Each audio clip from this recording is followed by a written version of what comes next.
Hello my dear students, कैसे हो आप सब। आई होप आप अच्छे होंगे। तो चलिए स्टार्ट करते हैं फिर आज की क्लास। आज हम करेंगे प्रश्नावली 9.1 के 7वें क्वेश्चन से स्टार्ट। ठीक है, तो क्वेश्चन क्या है अच्छे से समझना, क्वेश्चन को साथ साथ डायग्राम बनाना। ठीक है, भूमि के एक बिंदु से एक 20 मीटर ऊंचे भवन के शिखर पर लगी एक संचार मीनार के तल और शिखर के उन्नयन कोण क्रम से दे रखे में 45 और 60 डिग्री है। ठीक है, सबसे पहले क्या दे रखा है, भूमि के एक बिंदु से एक 20 मीटर ऊंचे भवन, 20 मीटर ऊंचे भवन। ठीक है, तो ये हमने बना लिया एक भवन, इसकी लंबाई कितनी है 20 मीटर। ये कोई भवन है 20 मीटर। ठीक है, अब आगे क्वेश्चन क्या कह रहा है, 20 मीटर ऊंचे भवन के शिखर पर लगी, ये क्या है भवन का शिखर, शिखर है भवन का। तो शिखर पर लगी एक संचार मीनार, शिखर पर लगी संचार मीनार, तो ये क्या है, एक शिखर पर लगी हुई संचार मीनार। ठीक है, ये संचार मीनार बना दी हमने के तल और शिखर के उन्नयन कोण क्रम से 45 और 60 डिग्री है। ये जो संचार मीनार बनाई हमने, ठीक है, इसके तल, ये तो तल हो गया, ये शिखर हो गया। तो तल और शिखर के उन्नयन कोण हमें दे रखे हैं, ये तो तल हो गया, ये शिखर हो गया। ठीक है, तो कितने दे रखे हैं, तल और शिखर के उन्नयन कोण क्रम से, तो तल का उन्नयन कोण तो दे रखा है हमें 45 डिग्री, ये है तल मीनार का। और शिखर, ये तो शिखर का कितना दे रखा है हमें 60 डिग्री, यानी ये पूरे का पूरा जो ये क्या है 60 डिग्री है।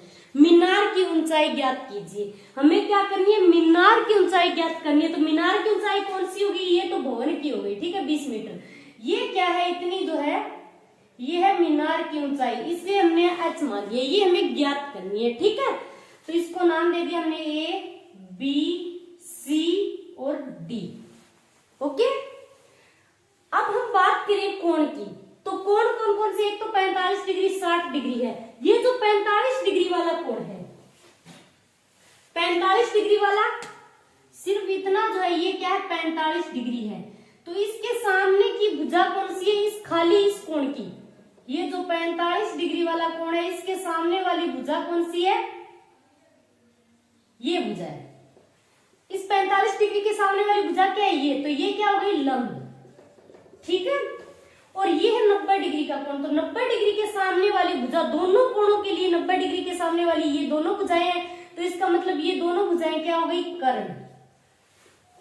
ठीक है, 90 डिग्री के सामने वाले दोनों त्रिभुजों के लिए कर्ण क्या हो गई, ये। ठीक है, इसके सामने वाली दोनों भुजाएं हैं, तो दोनों ही कर्ण क्या हो गए, दोनों के, ये जो दोनों भुजाएं ये हो गई कर्ण। ठीक है, अब ये जो छोटा त्रिभुज है, एक तो है त्रिभुज ABC, तो त्रिभुज ABC से एक तो ABC हो गया। ठीक है, तो खाली हम ABC की बात करें इतने की।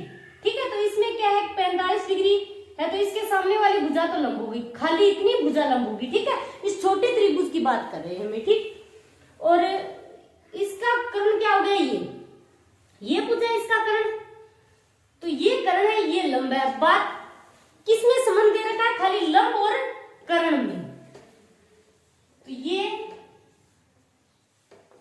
लंब और कर्ण में संबंध है, तो किसका फॉर्मूला लगेगा, ये साइन कोस टेन कोट और सेक और कोसेक। ठीक है, cosec theta, sec theta, cot theta. ये जो तीसरी भुजा बची है वो क्या हो गई, आधार। ठीक है, हमें ज्ञात क्या करना है, CD हमें ज्ञात करना है। तो हम क्या करेंगे, दो त्रिभुज दोनों को एक साथ सोल्व करेंगे। ठीक है, एक तो त्रिभुज ABC हो गया। ठीक है, दूसरा क्या हो गया, ABD, त्रिभुज ABD से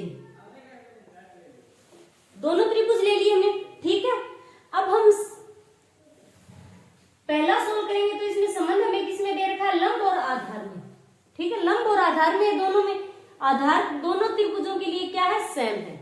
ठीक है, इसी आधार पर तो ये छोटा त्रिभुज है और इसी आधार पर ये बड़े वाला त्रिभुज है। हमें लंब और आधार में संबंध ज्ञात करना है, तो लंब और आधार के लिए फॉर्मूला क्या होगा, tan थीटा का।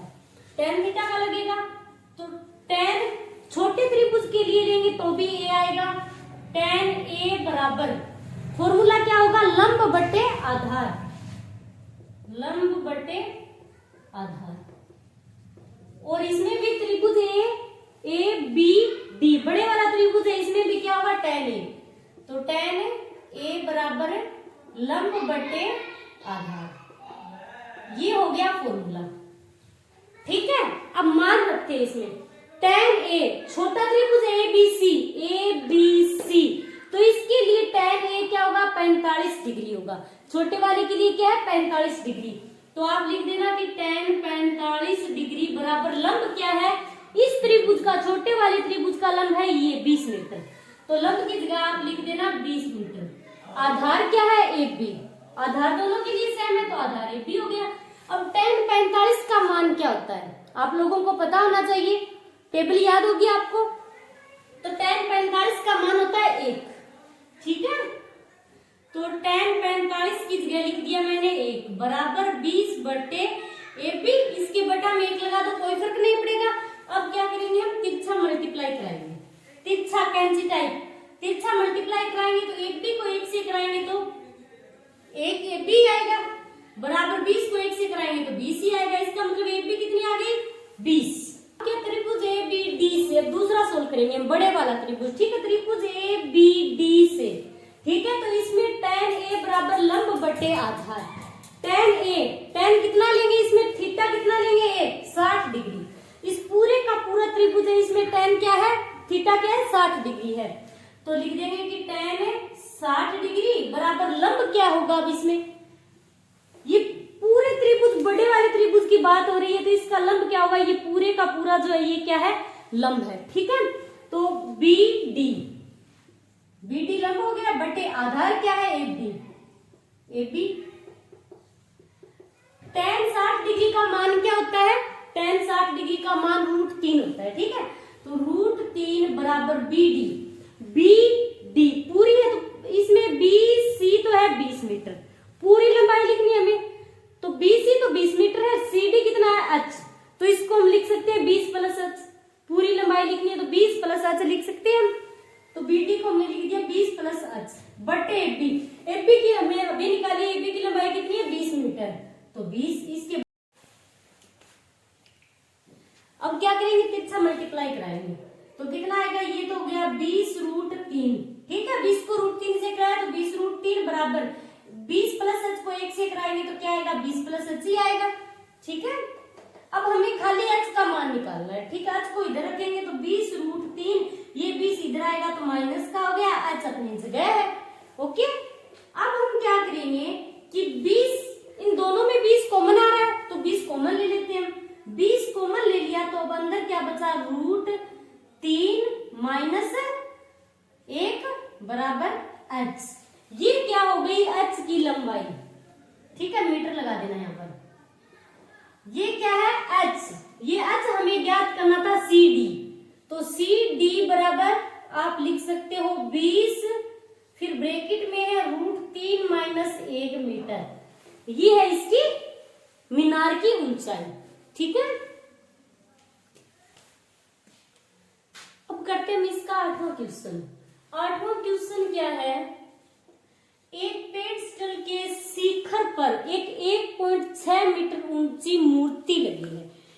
क्या दे रखा है कि एक पेड़स्टल के शिखर पर, पेड़स्टल मतलब मूर्ति जो लगाई जाती है उसके नीचे जो स्टैंड होता है, ठीक है, उसको बोलते हैं पेड़स्टल। तो एक पेड़स्टल के शिखर पर, तो ये तो हो गया कोई पेड़स्टल, ठीक है। अब पेड़स्टल के शिखर पर, ये इसका शिखर हो गया, ये इसका शिखर, अच्छे से समझना क्वेश्चन को कि एक पेड़स्टल है ये, ठीक है, पेड़स्टल के शिखर पर एक 1.6 मीटर ऊंची मूर्ति लगी है, ये तो इसका शिखर है, इसके शिखर पर लगी है 1.6 मीटर ऊंची मूर्ति लगी है, यानी ये जो इतनी लंबाई है ये मूर्ति की तो 1.6 मीटर है, ठीक है। तो भूमि के एक बिंदु से मूर्ति के शिखर का उन्नयन कोण, मूर्ति के शिखर का, तो ये मूर्ति है तो ये मूर्ति के शिखर का उन्नयन कोण दे रखा है, मूर्ति के शिखर का उन्नयन कोण 60 डिग्री है, ये मूर्ति के शिखर का, ये है मूर्ति, ठीक है, मूर्ति का शिखर तो यही है, मूर्ति के शिखर का उन्नयन कोण है 60 डिग्री, और उसी बिंदु से उन्नयन कोण है 45 डिग्री। पेड़स्थल के शिखर का, ये पेड़स्थल है, इसका शिखर ये है, तो इसके शिखर का उन्नयन कोण हमें दे रखा है 45 डिग्री। ठीक है, ये इतना जो है ये क्या है 45 डिग्री दे रखा है हमें, इतना पूरा 60 है। ठीक है, अब इसको नाम दे देते हैं ए बी सी और डी। बिंदु से पेड़स्थल के शिखर का उन्नयन कोण 45 डिग्री है। पेड़स्थल की ऊंचाई ज्ञात कीजिए। अब हमें क्या ज्ञात करना है, ये सी बी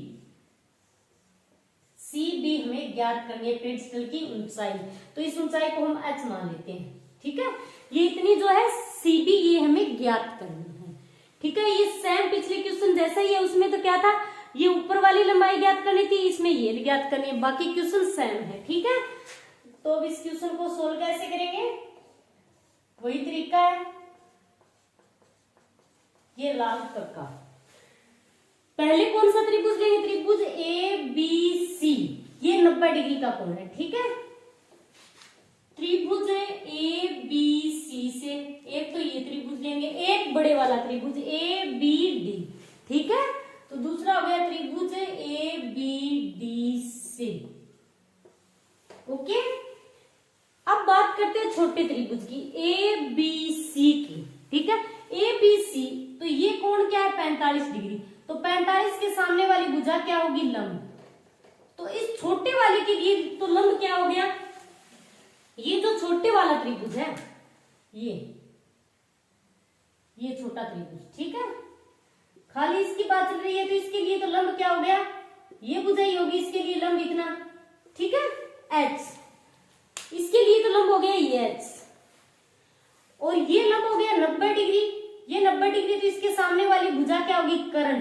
तो दोनों में भी कर्ण क्या होगी, दोनों के लिए समकोण त्रिभुज यही है, तो दोनों ही क्या होंगे, कर्ण, ये भुजा कर्ण होगी। तीसरी जो बची है ये क्या हो गई, आधार, आधार हो गई है। दोनों के लिए आधार क्या है, दोनों त्रिभुज इसी आधार पर बने हैं, तो आधार दोनों के लिए सेम है। ठीक है, चलिए तो अब करते हैं सोल्व। त्रिभुज ए बी सी से हमें संबंध किसमें देखना है, आधार और लंब में।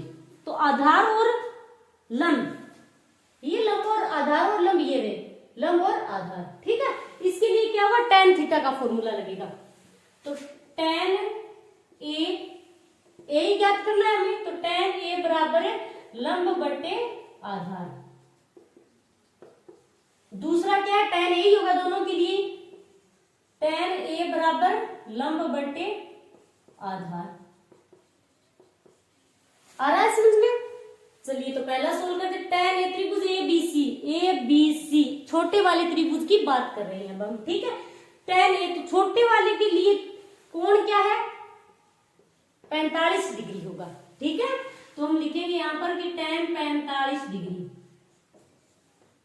लंब क्या है इसके लिए, छोटे वाले के लिए लंब क्या है, h, यही है छोटे वाले के लिए, तो लंब की जगह लिख दो h बटे आधार, आधार है AB, आधार दोनों के लिए ही सेम है। ठीक है, अब tan 45 डिग्री का मान कितना होता है, 1 होता है, तो tan 45 की जगह लिख दो 1, h बटे AB। अब क्या करोगे, पीछा मल्टीप्लाई करा दो, तो AB को 1 से कराएंगे तो AB आएगा, AB बराबर h को 1 से कराएंगे तो h ही आएगा, तो AB बराबर क्या आ गया, h। ये जो AB है ये क्या है, h मीटर है। ठीक है, मीटर लगा देना इसके आगे। तो ये छोटे वाला तो सोल्व कर लिया हमने। ठीक है, बड़े वाला करते हैं कि ए बी डी से, अब त्रिभुज ए बी डी से। ठीक है, तो tan ए बराबर लंब बटे आधार। tan ए की जगह अब बड़े वाला त्रिभुज लेंगे तो थीटा क्या होगा, 60 डिग्री होगा। बड़े वाले के लिए थीटा कितना है, 60 डिग्री है, तो tan 60 डिग्री लिख दो। ठीक है, लंब, अब इसके लिए लंब क्या होगा, ये पूरे का पूरा लंब होगा, इसके लिए पूरा 60 डिग्री की बात हो रही है, तो ये पूरे का पूरा लंब है, बड़े वाले के लिए पूरा लंब है बी डी बटे आधार क्या है, AB। tan 60 डिग्री का मान होता है √3। अब B और D, तो इसमें BC तो अच्छा है, ये 1.6 है, तो अब हम क्या करेंगे, जोड़ देंगे दोनों को, पूरी लंबाई लेनी है हमें, तो h प्लस 1.6 मीटर कर देंगे, कोई फर्क नहीं पड़ेगा। सेम यही ऐसे लिख सकते हैं हम इसको, h प्लस 1.6 लिख सकते हैं, तो लिख दिया h प्लस 1.6। AB कितना है, h मीटर है, अभी निकाला था हमने, तिरछा मल्टीप्लाई कराएंगे तो ये तो आ गया h √3 बराबर, इसको 1 से कराएंगे तो यही आएगा। अब हमें h का मान निकालना है, ठीक है, तो h को एक साइड लेंगे, बाकी सभी एक साइड। तो h √3, इस h को इधर लाएंगे तो माइनस का हो जाएगा, बराबर 1.6 अपनी जगह है।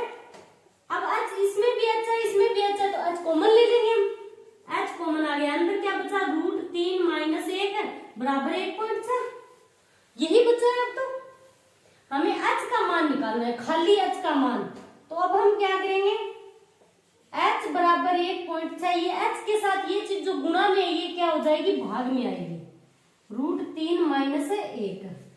अब बटे में रूट की संख्या आ गई, ठीक है, तो रूट तो हटाना होगा हमें, तो कैसे हटाएंगे, अब हम करेंगे इसका प्रमेयकरण, ठीक है, तो आप लिख देना साथ में कि प्रमेयकरण करने पर, प्रमेयकरण करेंगे तो क्या होगा, ये गुणा का निशान लगाया और जो √3, खाली √3 होता तो हम √3 को ऊपर नीचे मल्टीप्लाई करा देते, ठीक है। अब इसके बीच में साइन क्या है, नेगेटिव है, तो अब इसका साइन चेंज होगा, ठीक है, बीच में साइन है इसके, √3 माइनस 1 अब की बार, तो इसका साइन चेंज करके ऊपर नीचे मल्टीप्लाई करा देंगे, ठीक है, इसका निशान बदल दिया, √3 + 1 और √3 + 1 ऊपर नीचे मल्टीप्लाई करा दिया। तो अब ये कितना आएगा कि h बराबर 1.6 √3 + 1, ऊपर तो क्या हो गया, 1.6 को √3 + 1 से मल्टीप्लाई कराया तो ये चीज आ गई, ठीक है। नीचे क्या है, √3 माइनस 1 है, √3 + 1, तो इसके लिए एक फॉर्मूला होता है कि a माइनस b और a प्लस b बराबर किसके होता है, a² माइनस b², ये होता है ना फॉर्मूला, तो इस फॉर्मूले को हम काम में लेंगे यहाँ पर, ठीक है। तो a माइनस b हो गया, ये a प्लस b हो गया, तो इसको हम लिख सकते हैं a² माइनस b², पहली संख्या तो a है तो इसको लिख दो √3 की स्क्वायर, फिर माइनस 1 की स्क्वायर, आ रहा है समझ में, तो इसको ऐसे लिख दिया। अब ऊपर जो चीज है उसको सेम वैसे ही रहने दो, नीचे वाले को √3 का स्क्वायर है तो √3 इंटू √3 क्या हो जाएगा, खाली 3, 3 माइनस 1 की स्क्वायर क्या होगा, 1 ही होगा, तो ये क्या आ गई, 1 h बराबर 1.6 इंटू में √3 + 1 बटे में 3 में से गया, कितने बचे हैं, 2, ठीक है। अब ये 2 कट रहा है ऊपर, तो कितना आएगा, 0.8 आएगा, 2 से कटेगा, तो अब h बराबर क्या आ गया, h बराबर 0.8 √3 + 1 मीटर, ये आ गई h। हमें क्या निकालना था, ये h से निकालना था, यही लंबाई ज्ञात करनी थी हमें तो h बराबर आ गया 0.8 इंटू में √3 + 1 मीटर। ओके, तो आज के लिए इतना ही, थैंक्स।